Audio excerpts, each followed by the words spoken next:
चलिए अब आपको सुनाते हैं प्रधानमंत्री नरेंद्र मोदी के मन की बात। लालन पालन भी वही हुआ, लेकिन 13 साल से भी अधिक समय वृंदावन में आकर के उन्होंने बिताया। उनका कहना है कि वे ऑस्ट्रेलिया लौट तो गई, अपने देश वापस तो गई, लेकिन वो कभी भी वृंदावन को भूल नहीं पाई। इसलिए उन्होंने वृंदावन और उसका आध्यात्मिक भाव से जुड़ने के लिए ऑस्ट्रेलिया में ही वृंदावन खड़ा कर दिया। अपनी कला को ही एक माध्यम बना करके एक अद्भुत वृंदावन उन्होंने बना लिया। यहाँ आने वाले लोगों को कई तरह की कलाकृतियों को देखने का अवसर मिलता है। उन्हें भारत के सर्वाधिक प्रसिद्ध तीर्थ स्थलों वृंदावन, नवाद्वीप और जगन्नाथपुरी की परंपरा और संस्कृति की झलक देखने को मिलती है। यहाँ पर भगवान कृष्ण के जीवन से जुड़ी कई कलाकृतियां भी प्रदर्शित की गई हैं। एक कलाकृति ऐसी भी है जिसमें भगवान कृष्ण ने गोवर्धन पर्वत को अपनी छोटी उंगली पर उठा रखा है, जिसके नीचे वृंदावन के लोग आश्रय लिए हुए हैं। जगत तारिणी जी का यह अद्भुत प्रयास वाकई हमें कृष्ण भक्ति की शक्ति का दर्शन कराता है। मैं उन्हें इस प्रयास के लिए बहुत बहुत शुभकामनाएं देता हूं। मेरे प्यारे देशवासियों, अभी मैं ऑस्ट्रेलिया के पर्थ में बने वृंदावन के विषय में बात कर रहा था। ये भी एक दिलचस्प इतिहास है कि ऑस्ट्रेलिया का एक रिश्ता हमारे बुंदेलखंड के झांसी से भी है। दरअसल झांसी की रानी लक्ष्मीबाई जब ईस्ट इंडिया कंपनी के खिलाफ कानूनी लड़ाई लड़ रही थी तो उनके वकील थे जॉन लैंग। जॉन लैंग मूल रूप से ऑस्ट्रेलिया के ही रहने वाले थे। भारत में रहकर उन्होंने रानी लक्ष्मीबाई का मुकदमा लड़ा था। हमारे स्वतंत्रता संग्राम में झांसी और बुंदेलखंड का कितना बड़ा योगदान है ये हम सब जानते हैं। यहाँ रानी लक्ष्मीबाई और जलकारी बाई जैसी वीरांगनाएं भी हुई और मेजर ध्यानचंद जैसे खेल रत्न भी इस क्षेत्र ने देश को दिए हैं। साथियों, वीरता केवल युद्ध के मैदान में ही दिखाई जाए ऐसा जरूरी नहीं होता। वीरता जब एक व्रत बन जाती है और उसका विस्तार होता है तो हर क्षेत्र में अनेकों कार्य सिद्ध होने लगते हैं। मुझे ऐसी ही वीरता के बारे में श्रीमती ज्योत्सना ने चिट्ठी लिखकर बताया है। जालौन में एक पारंपरिक नदी थी, नून नदी। नून यहाँ के किसानों के लिए पानी का प्रमुख स्रोत हुआ करती थी, लेकिन धीरे धीरे नून नदी लुप्त होने की कगार पर पहुंच गई। जो थोड़ा बहुत अस्तित्व इस नदी का बचा था उसमें वो नाले में तब्दील हो रही थी। इससे किसानों के लिए सिंचाई का भी संकट खड़ा हो गया था। जालौन के लोगों ने स्थिति को बदलने का बीड़ा उठाया। इसी साल मार्च में इसके लिए एक कमेटी बनाई गई। हजारों ग्रामीण और स्थानीय लोग स्वतः स्फूर्त इस अभियान से जुड़े। यहाँ की पंचायतों ने ग्रामीणों के साथ मिलकर काम करना शुरू किया और आज इतने कम समय में और बहुत कम लागत में ये नदी फिर से जीवित हो गई है। कितने ही किसानों को इसका फायदा हो रहा है। युद्ध के मैदान से अलग वीरता का ये उदाहरण हमारे देशवासियों की संकल्प शक्ति को दिखाता है और ये भी बताता है कि अगर हम ठान ले तो कुछ भी असंभव नहीं है। और तभी तो मैं कहता हूं सबका प्रयास। मेरे प्यारे देशवासियों, जब हम प्रकृति का संरक्षण करते हैं तो बदले में प्रकृति हमें भी संरक्षण और सुरक्षा देती है। इस बात को हम अपने निजी जीवन में भी अनुभव करते हैं और ऐसा ही एक उदाहरण तमिलनाडु के लोगों ने व्यापक स्तर पर प्रस्तुत किया है। ये उदाहरण है तमिलनाडु के तूतुकुड़ी जिले का। हम जानते हैं कि तटीय इलाकों में कई बार जमीन के डूबने का खतरा रहता है। तूतुकुड़ी में भी कई छोटे आइलैंड और टापू ऐसे थे जिनके समुद्र में डूबने का खतरा बढ़ रहा था। यहाँ के लोगों ने और विशेषज्ञों ने इस प्राकृतिक आपदा का बचाव प्रकृति के जरिए ही खोजा। ये लोग अब इन टापुओं पर पाल्मेरा के पेड़ लगा रहे हैं। ये पेड़ साइक्लोन और तूफानों में भी खड़े रहते हैं और जमीन को सुरक्षा देते हैं। इनसे अब इस इलाके को बचाने का एक नया भरोसा जगा है। साथियों, प्रकृति से हमारे लिए खतरा तभी पैदा होता है जब हम उसके संतुलन को बिगाड़ते हैं या उसकी पवित्रता नष्ट करते हैं। प्रकृति माँ की तरह हमारा पालन भी करती है और हमारी दुनिया में नए नए रंग भी भरती है। अभी मैं सोशल मीडिया पर देख रहा था, मेघालय में एक फ्लाइंग बोट की तस्वीर खूब वायरल हो रही है। पहली ही नजर ये तस्वीर हमें आकर्षित करती है। आप में से भी ज्यादातर लोगों ने इसे ऑनलाइन जरूर देखा होगा। हवा में तैरती इस नाव को जब हम करीब से देखते हैं तब हमें पता चलता है कि ये तो नदी के पानी में चल रही है। नदी का पानी इतना साफ है कि हमें उसकी तलहटी दिखती है और नाव हवा में तैरती सी लगने लग जाती है। हमारे देश में अनेक राज्य हैं, अनेक क्षेत्र हैं जहां के लोगों ने अपनी प्राकृतिक विरासत के रंगों को संजोकर रखा है। इन लोगों ने प्रकृति के साथ मिलकर रहने की जीवन शैली आज भी जीवित रखी है। ये हम सब के लिए भी प्रेरणा है। हमारे आसपास जो भी प्राकृतिक संसाधन है, हम उन्हें बचाएं, उन्हें फिर से उनका असली रूप लौटाएं। इसी में हम सबका हित है, जग का हित है। मेरे प्यारे देशवासियों, सरकार जब योजनाएं बनाती है, बजट खर्च करती है, समय पर परियोजनाओं को पूरा करती है, तो लोगों को लगता है कि वो काम कर रही है। लेकिन सरकार के अनेक कार्यों में, विकास के अनेक योजनाओं के बीच मानवीय संवेदनाओं से जुड़ी बातें हमेशा एक अलग सुख देती हैं। सरकार के प्रयासों से, सरकार की योजनाओं से कैसे कोई जीवन बदला, उस बदले हुए जीवन का अनुभव क्या है, जब ये सुनते हैं तो हम भी संवेदनाओं से भर जाते हैं। यह मन को संतोष भी देता है और उस योजना को लोगों तक पहुंचाने की प्रेरणा भी देता है। एक प्रकार से ये स्वांतः सुखाई तो है। और इसलिए आज मन की बात में हमारे साथ तो ऐसे साथी भी जुड़ रहे हैं जो अपने हौसलों से एक नया जीवन जीत कर आए हैं। इन्होंने आयुष्मान भारत योजना की मदद से अपना इलाज कराया और एक नई जिंदगी की शुरुआत की है। हमारे पहले साथी हैं राजेश कुमार प्रजापति, जिन्हें हृदय रोग की बीमारी, हार्ट की समस्या थी। तो आइए राजेश जी से बात करते हैं। राजेश जी नमस्ते। नमस्ते सर, नमस्ते। आपकी राजेश जी बीमारी क्या थी? फिर किसी डॉक्टर के पास गए होंगे, मुझे जरा समझाइए। स्थानीय डॉक्टर ने कहा होगा, फिर किसी और डॉक्टर के पास गए होंगे, फिर आप निर्णय नहीं करते होंगे या करते होंगे, क्या क्या होता था? जी, मुझे हार्ट में प्रॉब्लम सर आ गई थी। मेरे सीने में जलन होती थी सर। फिर मैंने डॉक्टर को दिखाया। डॉक्टर ने पहले तो बताया हो सकता बेटा तुम्हारे एसिड होगी। तो मैंने काफी दिन एसिड की दवाई कराई।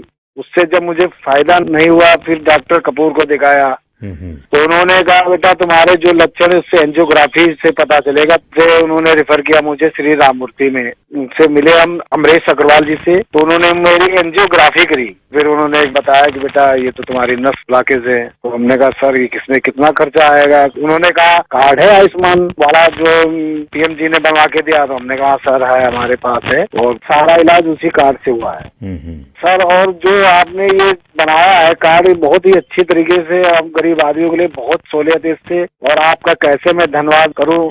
आप करते क्या है राजेश जी? सर मैं इस समय तो प्राइवेट नौकरी करता हूं सर। और आयु कितनी है आपकी? मेरी 49 साल है सर। इतनी छोटी आयु में आपको हार्ट का ट्रबल हो गया? हाँ जी सर, क्या बताएं आप। आपके परिवार में भी पिताजी को या किसी माताजी को या इस प्रकार का पहले रहा है कि? नहीं सर, किसी को नहीं था सर, ये पहला है हमारे साथ ही हुआ है। ये आयुष्मान कार्ड भारत सरकार या कार्ड देती है गरीबों के लिए, एक बहुत बड़ी योजना है। तो ये आपको पता कैसे चला? सर ये तो इतनी बड़ी योजना है, गरीब आदमी बहुत इससे बेनिफिट मिलता है। वो इतना खुश है सर। हमने तो हॉस्पिटल में देखा कि इस कार्ड से कितना लोगों को सहूलियत मिलती है। जब डॉक्टर से कहता कार्ड मेरे पास है सर, तो डॉक्टर कहता ठीक वो कार्ड लेके आइए, मैं उसी कार्ड से आपका इलाज कर दूंगा। अच्छा, कार्ड न होता तो आपको कितना खर्चा बोला था डॉक्टर ने? डॉक्टर साहब ने कहा था बेटा इसमें बहुत सारा खर्चा आएगा बेटा, अगर कार्ड नहीं होगा। तो मैंने कहा सर कार्ड तो है मेरे पास। तो उन्होंने कहा तुरंत आप दिखाइए। तो हमने तुरंत दिखाया, उसी कार्ड से सारा इलाज मेरा किया गया। मेरे एक पैसा नहीं कर चुका, सारी दवाइयाँ भी उसी कार्ड से निकाली गई हैं। तो राजेश जी आपको अभी संतोष है, तबीयत ठीक है? जी सर, आपका बहुत बहुत धन्यवाद सर। और आपकी उम्र भी इतनी लंबी हो कि हमेशा सत्ता में ही रहे। हमारे परिवार के लोग भी आपसे इतना खुश हैं, हम क्या कहें आपसे। राजेश जी, आप मुझे सत्ता में रहने की शुभकामना मत दीजिए। मैं आज भी सत्ता में नहीं हूँ और भविष्य में भी सत्ता में जाना नहीं चाहता हूँ। मैं सिर्फ सेवा में रहना चाहता हूँ। मेरे लिए ये पद, ये प्रधानमंत्री, सारी चीजें ये सत्ता के लिए है ही नहीं भाई, सेवा के लिए है। सेवा ही तो चाहिए हम लोगों को, और क्या। देखिए, गरीबों के लिए ये आयुष्मान भारत योजना ये अपने आप में, जी सर, बहुत बढ़िया चीज है। लेकिन देखिए राजेश जी, आप हमारा एक काम कीजिए, करेंगे? जी बिल्कुल करेंगे सर। देखिए, होता क्या है कि लोगों को इसका पता नहीं होता है। आप एक जिम्मेवारी निभाइए। ऐसे जितने गरीब परिवार है आपके आसपास, उनको अपनी ये कैसे आपको लाभ हुआ, कैसे मदद मिली, ये बताइए। बिल्कुल बताएंगे सर। और उनको कहिए कि वे भी ऐसा कार्ड बनवा लें, ताकि परिवार में पता नहीं कब क्या मुसीबत आ जाए। और आज गरीब दवाई के कारण परेशान रहे, ये तो ठीक नहीं है। अब पैसों के कारण वो दवाई न ले या बीमारी का उपाय न करे, तो ये भी बड़ी चिंता का विषय है। और गरीब को तो क्या होता है, जैसे आपको ये हार्ट का प्रॉब्लम हुआ, तो कितने महीने तक आप काम ही नहीं कर पाए होंगे। हम तो 10 कदम नहीं चल पाते, जीना नहीं चल पाते थे सर। बस, तो आप राजेश जी मेरे एक अच्छे साथी बनके जितने गरीबों को आप ये आयुष्मान भारत योजना के संबंध में समझा सकते हैं, वैसे बीमार लोगों की मदद कर सकते हैं। देखिए, आपको भी संतोष होगा और मुझे बहुत खुशी होगी कि चलिए भाई, एक राजेश जी की तबीयत तो ठीक हुई, लेकिन राजेश जी ने सैकड़ों लोगों की तबीयत ठीक करवा दी। ये आयुष्मान भारत योजना ये गरीबों के लिए है, मध्यम वर्ग के लिए है, सामान्य परिवारों के लिए है। तो घर घर इस बात को पहुंचाएंगे आप? बिल्कुल पहुंचाएंगे सर। हम तो वहीं 3 दिन रुके ना हॉस्पिटल में सर, तो बेचारे बहुत लोग आए, सारी सुविधाएं उनको बताई, कार्ड होगा तो फ्री में हो जाएगा। चलिए राजेश जी, आप अपने आप को स्वस्थ रखिए, थोड़ी शरीर की चिंता करिए, बच्चों की चिंता कीजिए और बहुत प्रगति कीजिए। मेरी बहुत शुभकामना है आपको। साथियों, हमने राजेश जी की बातें सुनी। आइए अब हमारे साथ सुख देवी जी जुड़ रही हैं। घुटनों की समस्या ने उन्हें बहुत परेशान कर दिया था। आइए हम सुख देवी जी से पहले उनके दुख की बात सुनते हैं और फिर सुख कैसे आया वो समझते हैं। सुख देवी जी नमस्ते, आप कहाँ से बोल रही हैं? दाऊदपुरा से। कहाँ पड़ता है ये? मथुरा में। मथुरा में। फिर तो सुख देवी जी आपको नमस्ते भी कहना है और साथ साथ राधे राधे भी कहना होगा। हाँ, राधे राधे। अच्छा, हमें सुना कि आपको तकलीफ हुई थी, आपका कोई ऑपरेशन हुआ, जरा बताएंगे क्या बात है? हाँ, मेरा घुटना खराब हो गया था, तो ऑपरेशन हुआ है मेरा प्रयाग हॉस्पिटल में। आपकी आयु कितनी है सुखदेव जी? उम्र 40 साल। 40 साल और सुखदेव नाम, और सुखदेवी को बीमारी हो गई? बीमारी तो मुझे 15-16 साल से लग गई। अरे बाप रे, इतनी छोटी आयु में घुटने आपके खराब हो गए? वो गठियावाई बोलते हैं, जो जोड़ों में दर्द से कहते हैं, घुटना खराब हो गए। तो 16 साल से 40 साल की उम्र तक आपने इसका इलाज ही नहीं करवाया?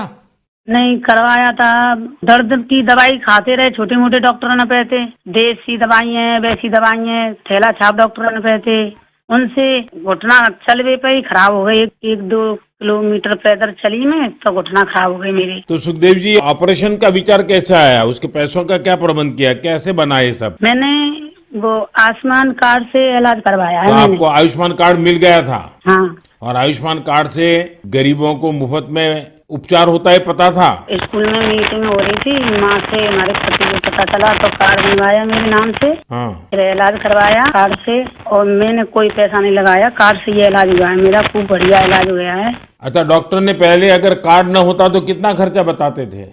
2.5 लाख रुपए, 3 लाख रुपए। 6-7 साल से पड़ी हूँ खाट में। ये कहती थी, ये भगवान मुझे ले तो मुझे नहीं जीना। 6-7 साल से खाट में थी? बाप रे बाप। हाँ। ओहो। बिल्कुल उठा बैठा नहीं जाते, बच्चे बैठाते। तो अभी आपका घुटना पहले से अच्छा हुआ है? मैं खूब घूमती हूँ, फिरती हूँ, किचन का काम करती हूँ, घर का काम करती हूँ, बच्चों को खाना बना के देती हूँ। तो मतलब आयुष्मान भारत का कार्ड आपको सचमुच में आयुष्मान बना दिया। बहुत बहुत धन्यवाद। आपकी योजना की वजह से ठीक हो गई, अपने पैरों पे खड़ी हो गई। तब तो बच्चों को भी आनंद आता होगा। हाँ जी, बच्चों को तो बहुत ही परेशानी होती थी, अब माँ परेशान है तो बच्चा भी परेशान है। देखिए, हमारे जीवन में सबसे बड़ा सुख हमारा स्वास्थ्य ही होता है। ये सुखी जीवन सबको मिले, यही आयुष्मान भारत की भावना है।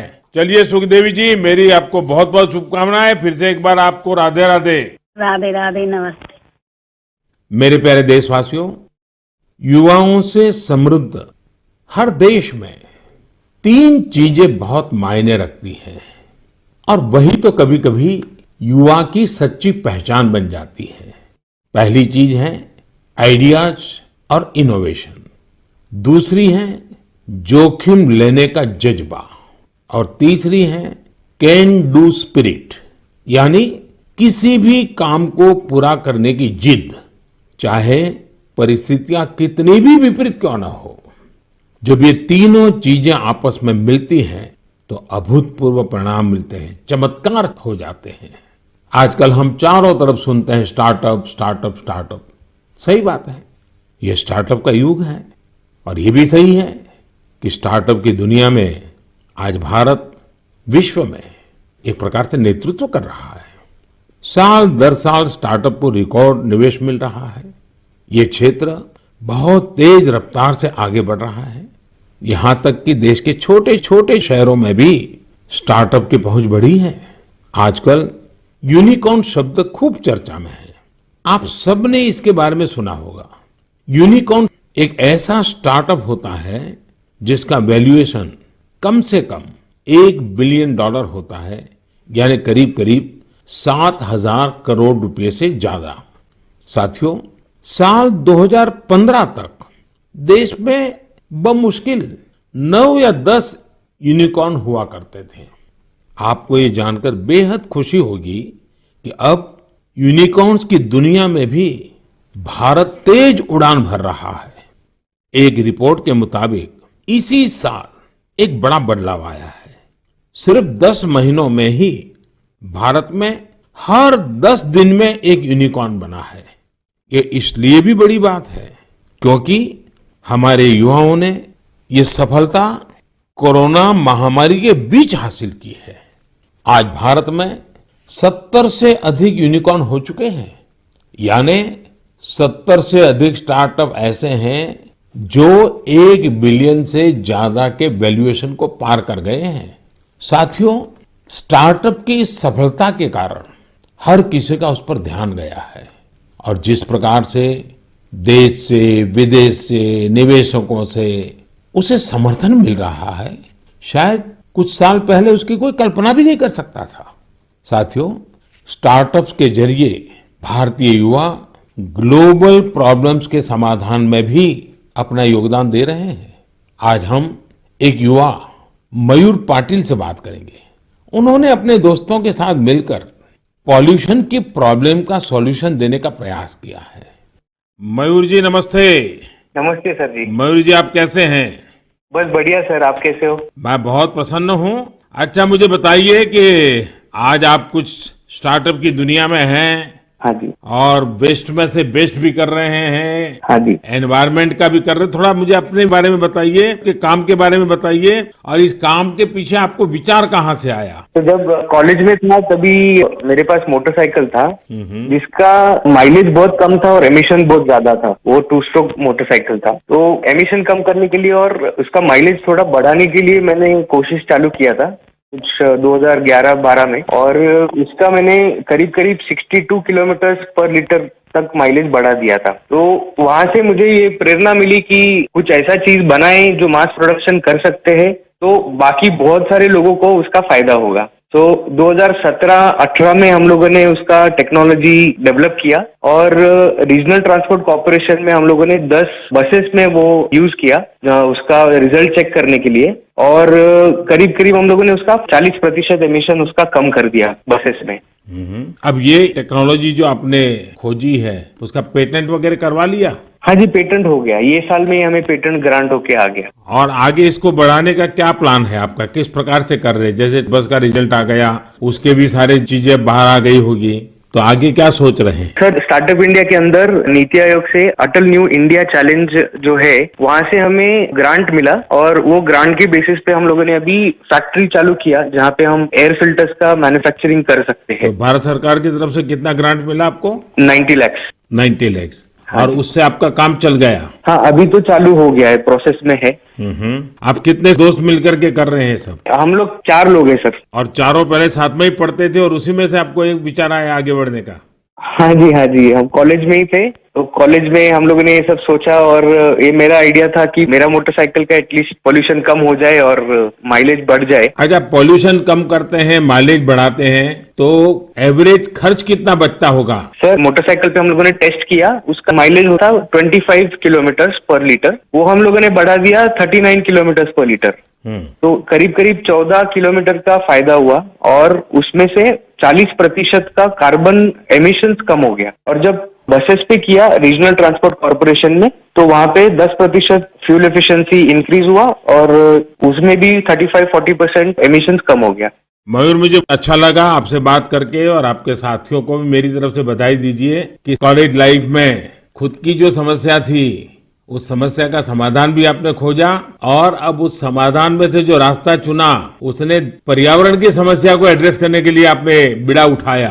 और ये हमारे देश के युवाओं का ये सामर्थ्य ही है कि कोई भी बड़ी चुनौती उठा लेते हैं और रास्ते खोज रहे हैं। मेरी तरफ से आपको बहुत शुभकामनाएं हैं, बहुत बहुत धन्यवाद। Thank you sir, thank you. साथियों, कुछ सालों पहले यदि कोई कहता था कि वो बिजनेस करना चाहता है या एक कोई नई कंपनी शुरू करना चाहता है, तब परिवार के बड़े बुजुर्ग का जवाब होता था, तुम नौकरी क्यों नहीं करना चाहते? नौकरी करो ना भाई। अरे नौकरी में सिक्योरिटी होती है, सैलरी होती है, झंझट भी कम होती है। लेकिन आज यदि कोई अपनी कंपनी शुरू करना चाहता है तो उसके आसपास के सभी लोग बहुत उत्साहित होते हैं और इसमें उसका पूरा सपोर्ट भी करते हैं। साथियों, भारत की ग्रोथ स्टोरी का यह टर्निंग पॉइंट है, जहां अब लोग सिर्फ जॉब सीकर्स बनने का सपना नहीं देख रहे, बल्कि जॉब क्रिएटर्स भी बन रहे हैं। इससे विश्व मंच पर भारत की स्थिति और मजबूत बनेगी। मेरे प्यारे देशवासियों, आज मन की बात में हमने अमृत महोत्सव की बात की, अमृत काल में कैसे हमारे देशवासी नए नए संकल्पों को पूरा कर रहे हैं, इसकी चर्चा की और साथ ही दिसंबर महीने में सेना के शौर्य से जुड़े हुए अवसरों का भी जिक्र किया। दिसंबर महीने में ही एक और बड़ा दिन हमारे सामने आता है जिससे हम प्रेरणा लेते हैं। ये दिन है 6 दिसंबर को बाबा साहब आम्बेडकर की पुण्यतिथि। बाबा साहब ने अपना पूरा जीवन देश और समाज के लिए, अपने कर्तव्यों के निर्वहन के लिए समर्पित किया था। हम देशवासी ये कभी न भूलें कि हमारे संविधान की मूल भावना, हमारा संविधान हम सभी देशवासियों से अपने अपने कर्तव्यों के निर्वहन की अपेक्षा करता है। तो आइए हम भी संकल्प लें कि अमृत महोत्सव में हम कर्तव्यों को पूरी निष्ठा से निभाने का प्रयास करेंगे। यही बाबा साहब के लिए हमारी सच्ची श्रद्धांजलि होगी। साथियों, अब हम दिसंबर महीने में प्रवेश कर रहे हैं। स्वाभाविक है अगली मन की बात 2021 की, इस वर्ष की आखिरी मन की बात होगी। 2022 में फिर से यात्रा शुरू करेंगे और मैं हाँ आपसे ढेर सारे सुझावों की अपेक्षा करता ही रहता हूं, करता रहूंगा। आप इस साल को कैसे विदा कर रहे हैं, नए साल में क्या कुछ करने वाले हैं, ये भी जरूर बताइए। और हाँ, ये कभी मत भूलना, कोरोना अभी गया नहीं है। सावधानी बरतना हम सबकी जिम्मेवारी है। बहुत बहुत धन्यवाद।